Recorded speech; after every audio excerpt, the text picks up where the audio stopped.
Demek. Deyirlər. Onlar elektrik çıxardırlar səsi, mən çıxarda bilmirəm. Bacardığın qədər elə görün, bir dənə qulaq as elə.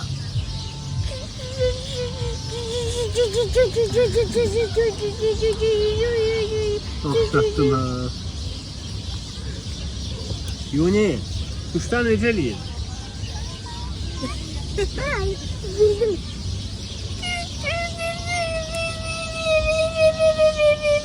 Ya, heç oxşamadı. Bu da bana çok samadı ha.